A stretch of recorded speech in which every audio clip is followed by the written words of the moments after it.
Major Subhash Gawand यांचं आज वृद्धापकाळानं निधन झालं. ते 87 वर्षांचे होते. मेजर सुभाष गावंड हे भारतीय सैन्यातील 8 महार रेजिमेंटचे एक अनुभवी अधिकारी होते. त्यांनी निवृत्तीनंतर ठाणे येथे द्रोणाचार्य स्पोर्ट्स अकादमीच्या माध्यमातून रायफल आणि पिस्तूल नेमबाजीचं प्रशिक्षण सुरू केलं होतं. ते 8 महार रेजिमेंट मध्ये कार्यरत होते आणि सैन्यातील जातपात विरहित धर्मनिरपेक्ष संस्कृतीवर त्यांचा अढळ विश्वास होता. मेजर मेमरीज आणि लष्कराच्या भाकरिया चौदार ही पुस्तकं त्यांच्या नावावर आहेत. मेजर सुभाष गावंड यांची 8 महार रेजिमेंट ही बटालियन परमवीर चक्र बटालियन म्हणून ओळखल्या जाणाऱ्या आपल्या रेजिमेंटचा त्यांना विलक्षण अभिमान होता. 1983 साली 22 वर्ष नोकरी झाल्यावर त्यांनी सैन्य दलातून निवृत्ती घेतली. त्या दिवसापासून शेवटपर्यंत त्यांनी मुलामुलींना सैनिकी प्रशिक्षण देण्याच्या कार्यात स्वतःला झोकून दिलं होतं. त्यांच्याकडून प्रशिक्षण घेतलेले 5000च्या वर विद्यार्थी सैन्यात भरती झालेत. त्याचबरोबर सैन्य आणि हवाई दलातले अधिकारीही त्यांनी घडवलेत.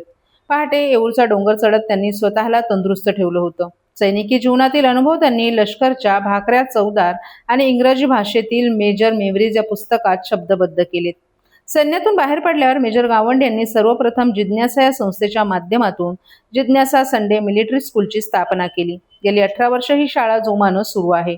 1995 साली सिंगानिया स्कूलमध्ये आणि नंतर 4-5 शाळांमध्ये हा उपक्रम सुरू झाला होता. या ठिकाणी मुलामुलींना air rifle shooting, drill, map reading, first and rescue operation, fire fighting असे मिलिटरी संबंधीचे सर्व विषय शिकवले जातात. सध्या ठाणे मुलुंड परिसरातील 1,500 मुलं या प्रशिक्षणाचा लाभ घेत आहेत. मेजर सुभाष गावंड यांच्या सांसारिक जीवनात उर्मिला गावंड यांची उत्तम त्यांना साथ लाभली. 22 वर्षांच्या देदीप्यमान सैनिकी कारकिर्दीत मेजर गावंड यांना 21 वर्ष मेरिट पदकांसह 7 विशेष सन्मान पदकं मिळाली. हजारो विद्यार्थ्यांना घडवल्याबद्दल महाराष्ट्र शासनातर्फे त्यांना विशेष पुरस्कार देण्यात आला. ठाणे महानगरपालिकेच्या ठाणे भूषण पुरस्काराचे ते मानकरी होते. संरक्षण सेवा क्षेत्रात नोकरीच्या सेवा देणाऱ्या संस्थेत ते 1997 पासून डिस्ट्रिक्ट चेअरमन म्हणून कार्यरत आहेत.